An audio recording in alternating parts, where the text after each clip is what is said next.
Bonjour à vous tous. C'est vraiment un plaisir pour moi d'ouvrir cette rencontre. J'avais fait une petite demande spéciale à mon équipe pour vous rencontrer avant qu'on commence cette journée-là. Pourquoi? Parce que je pense que je fais partie des plus grandes fans du réseau Racine. Puis c'est un peu ça que je veux vous parler aujourd'hui. D'abord, ben, c'est quoi le CISA? Centre d'innovation sociale en agriculture. J'aime tout le temps dire qu'on est là pour accompagner le changement, les innovations dans notre secteur agricole, alimentaire, dans son évolution contemporaine en fonction des contextes. Hein? Mais tout ça en mettant les humains au cœur de la réflexion. Parce que entre nous, quand on collabore à innover, à s'adapter à des nouveaux contextes, ça nous permet d'échanger, de trouver quels sont les besoins de chacun, s'assurer que l'innovation correspond à nos réalités, à la réalité de notre écosystème, mais notre écosystème d'acteurs, mais aussi notre écosystème en tant qu'environnement, en tant que secteur de développement économique. C'est l'idée d'avoir une vision vraiment transversale des innovations pour notre secteur. Donc, c'est vraiment en collaborant ensemble avec les différents acteurs de notre réseau. Hein, dans ce cas-ci, on parle vraiment de l'établissement. Donc, s'assurer qu'on collabore avec l'ensemble des acteurs de notre réseau pour se donner une vision commune et se donner des outils communs, pardon. À travers mon parcours professionnel, j'ai eu le privilège d'observer, d'accompagner, de diriger différents réseaux, organisations, coopératives, OBNL, que ce soit autant à l'étranger qu'ici au Québec. Et à chaque fois, ce qui m'étonne, ce qui me fascine, c'est la force du collectif.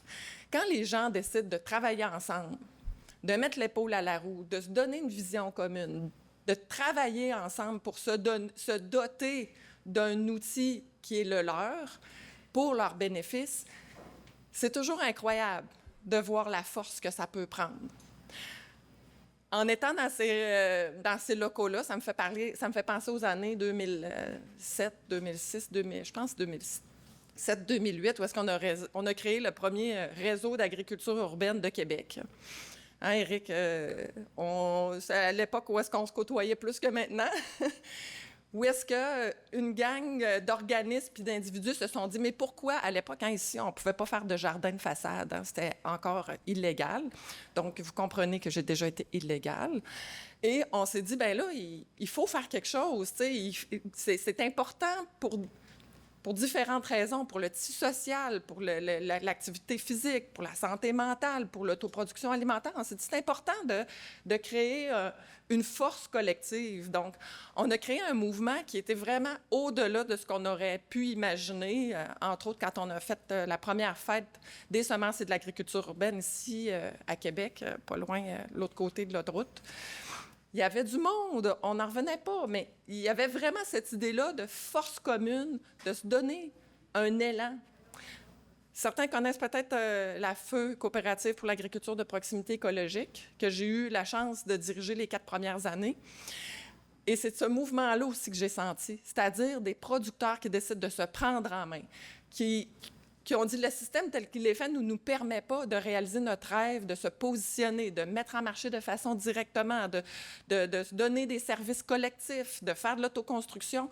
Ils se sont donné un véhicule commun qui est la coopérative pour l'agriculture de proximité écologique, qui était menée, je pense, qui a fait une énorme différence dans le secteur pour des raisons, je vous dirais, que je ne qualifierais pas ici. Malheureusement, la coopérative a fermé, mais pour moi, c'est encore un deuil que je n'ai pas fait encore.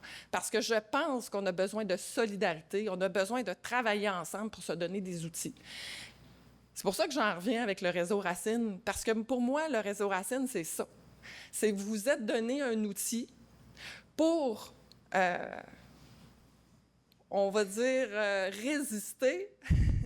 Et je trouve que c'est encore plus frappant en ce moment, là, avec tout ce qui se passe avec notre voisin du Sud, où est-ce il y a beaucoup d'instabilité, où est-ce qu'on se questionne sur nos chaînes d'approvisionnement et on se dit qu'il faut travailler autrement. C'est le temps, il faut qu'on recrée nos liens sociaux, nos liens commerciaux, mais entre nous, avec nos territoires de proximité, avec nos acteurs de proximité, parce qu'ensemble, on est aussi capable de faire du développement économique avec un impact le plus optimal sur nos sociétés et sur notre environnement. Et le réseau Racine, c'est un acte en soi de résistance pour moi parce qu'on le voit bien, ce qui se passe, de moins en moins de producteurs agricoles, des difficultés croissantes pour accéder à la terre, accéder au métier d'agriculteur. C'est aujourd'hui un défi. Et chacune des organisations que vous êtes, que vous représentez, qu'ils soient des incubateurs, qu'ils soient des modèles agricoles, qu'ils soient des intervenants dans les territoires pour accompagner les producteurs, la relève agricole vers un processus d'accompagnement, je le sais que vous êtes confrontés toujours à des grands défis. Et le réseau Racine, c'est cette opportunité-là de travailler ensemble, de se donner des outils communs, de se donner une vision commune, puis peut-être de revendiquer.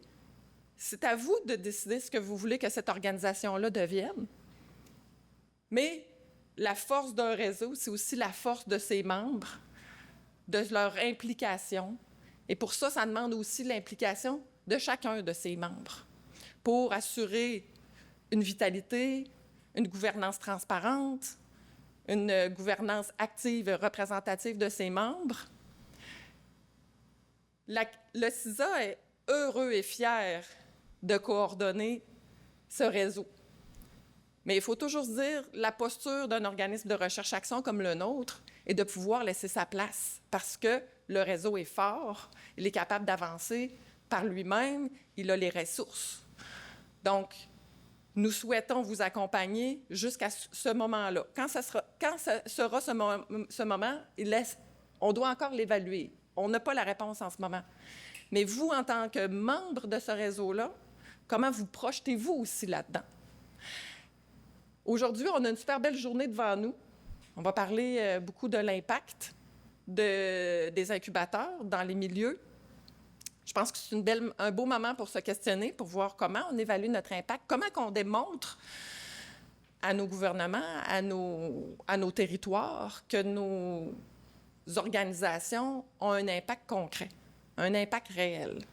Parce que, malheureusement ou heureusement, on fait partie d'une société de reddition de comptes, où est-ce qu'on doit montrer notre pertinence. Bien, c'est aussi une réflexion qui est importante pour vous outiller, chacun de vous, aussi, à pouvoir faire rayonner vos organisations et en démontrer toute la pertinence. Merci à vous.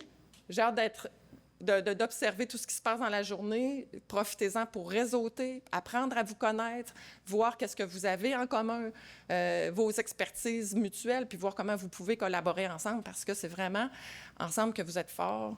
Je vais dire ce que je disais longtemps à l'époque à mes membres de l'AKP, c'est le réseau Racine, c'est un réseau par et pour ses membres. Donc, à vous de vous l'approprier. Bonne journée à vous.